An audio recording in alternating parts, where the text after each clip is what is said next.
Welcome to part 6.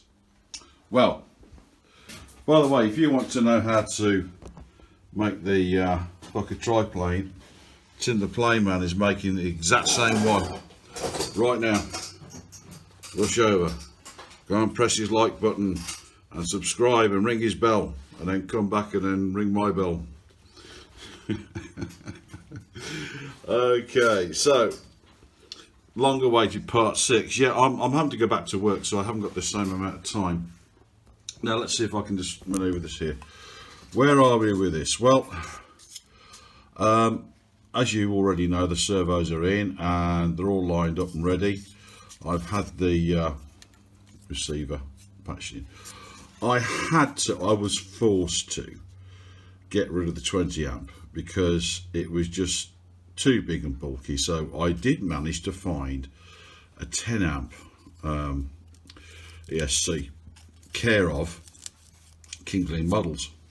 So thank you, Kingsley Models. Apparently they had a big box full of them and nobody else had them, so they supplied me with that. So I had to change the ends, tin the ends on to make them fit the motor. They were a little bit too big, strangely enough.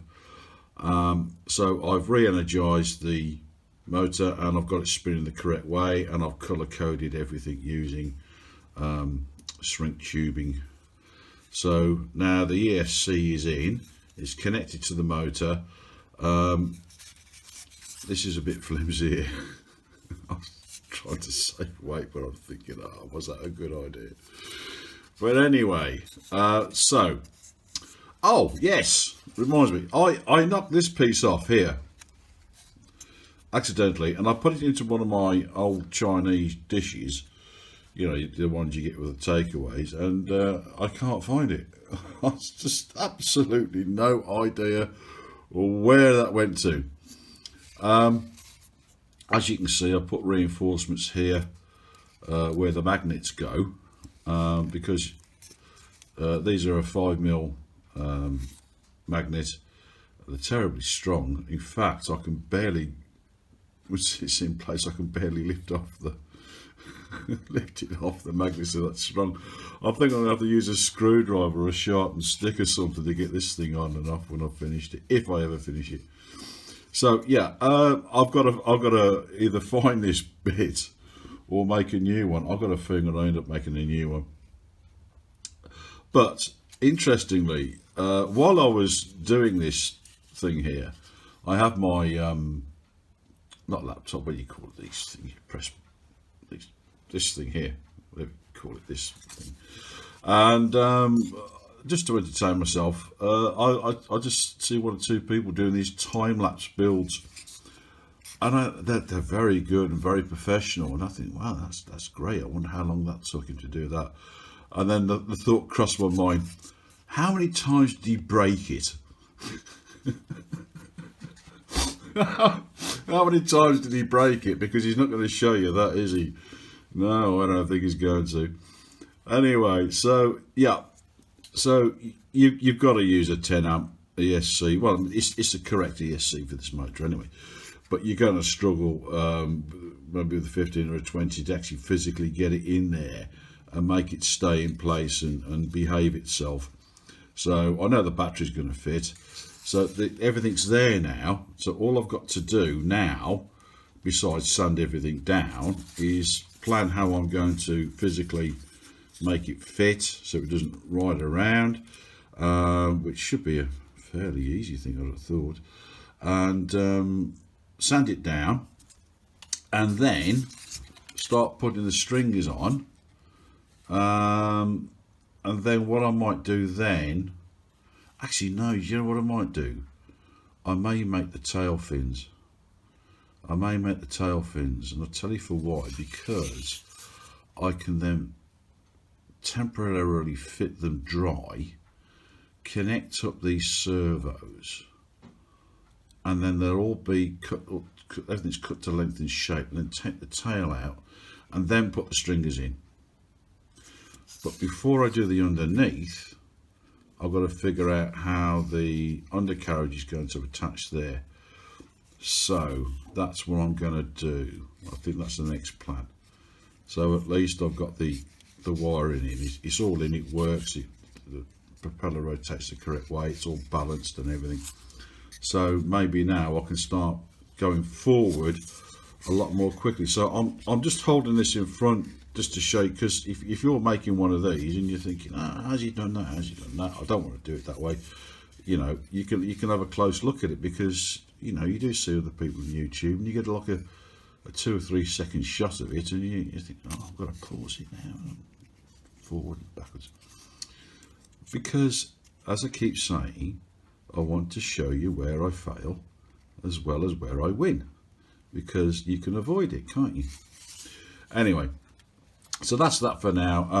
I've got to go and find this bit or make a new one, so I'll be back pretty soon. There you go. Oh, there you go.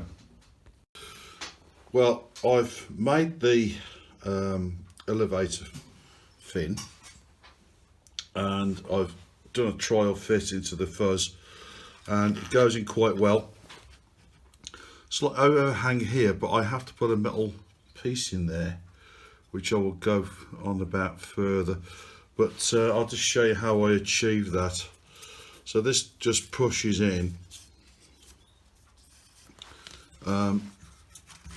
I may put a stabilizer here just to give it a bit of rigidity.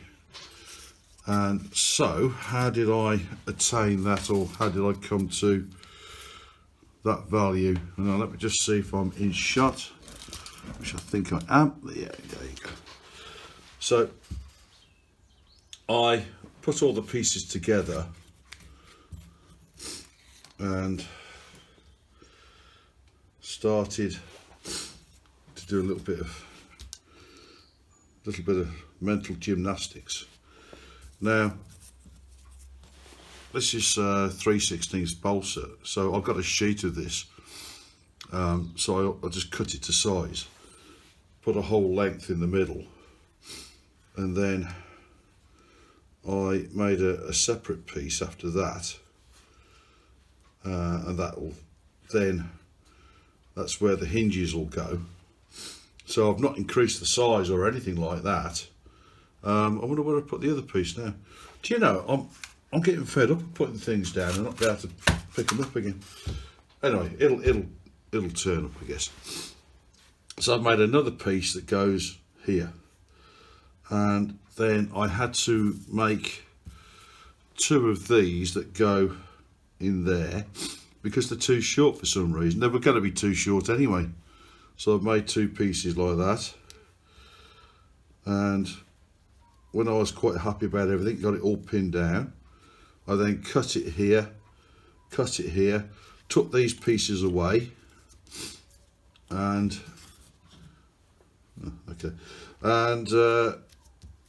decided to carry on just with that part there. Now you'll notice that on the plan you just have stringers going this way.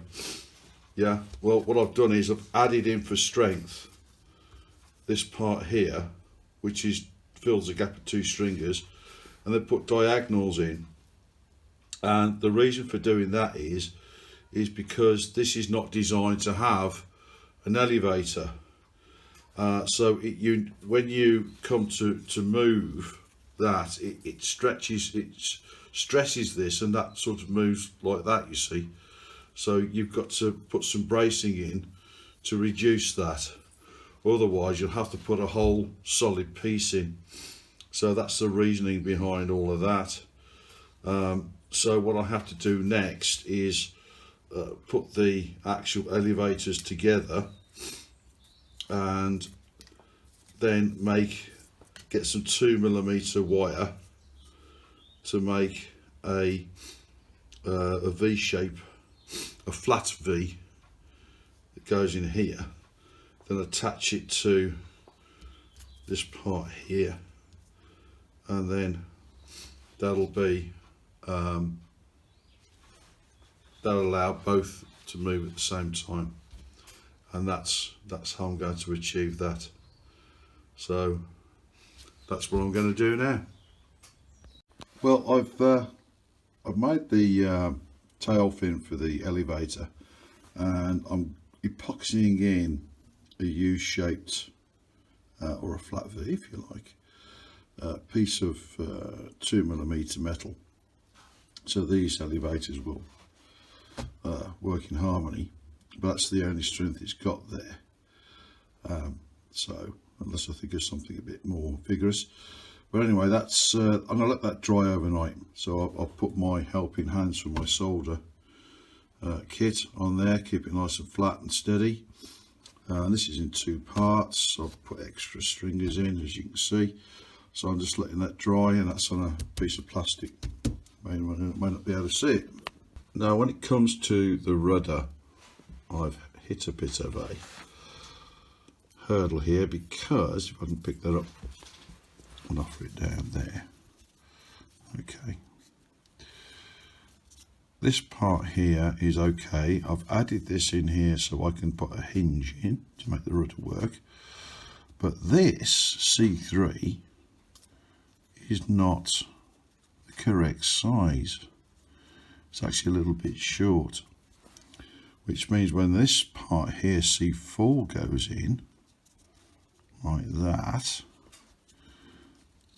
that doesn't meet up, not properly. I need this to go a little bit over here. So if I follow that, just bring that over slightly. If I just bring that into line like that, nothing's going to fit. So what I've done is I've made a pattern. So I'll replace this for a longer part. That pattern goes in there like that. And this tells me that I need to make a piece of balsa going from there all the way up to the top, so I can hinge this and then hinge this hopefully to the body of the fuselage, the fuzz. This will be slightly longer, that will fit in there, and this will be a whole lot stronger. Add the stringers in with some extra stringers in here and here and here and here.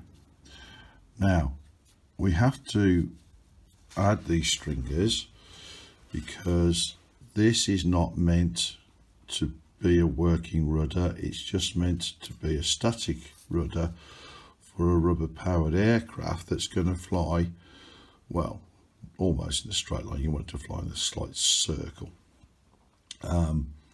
without any control from the ground, by trimming it before you throw it into the air, or help it into the air, that is. So we need to reinforce the strength in here and at the hinges. Being as these parts don't fit properly anyway, the rudder is now causing a lot of work. And obviously I'm going to have, once this is all done in and it's all in, make a cut here. Okay, so all this and that will be separate. Put the stringers in, ready, and then prepare it for, sand it and cover it.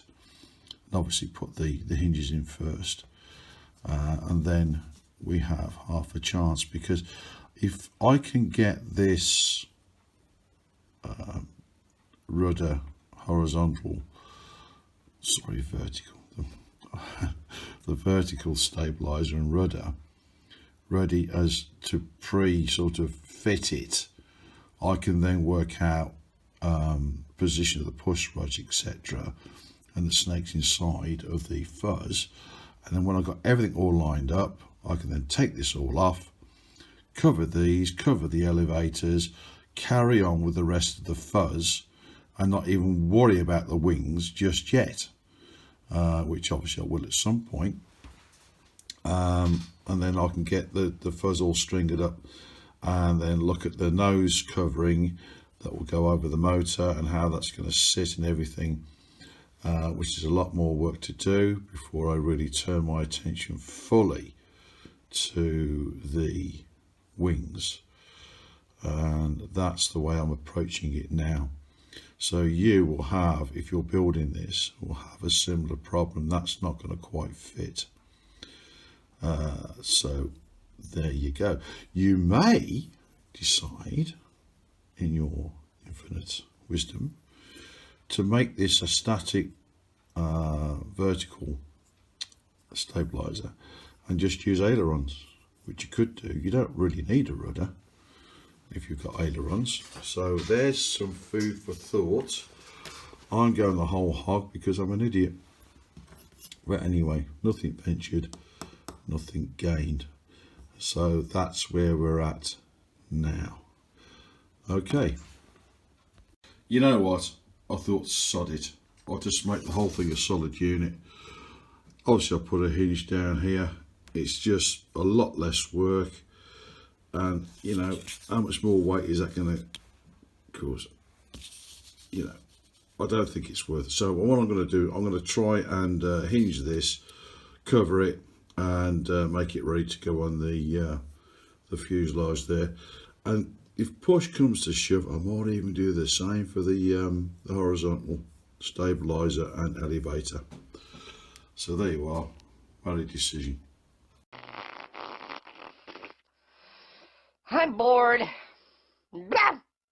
Bored. I'm bored. Nah.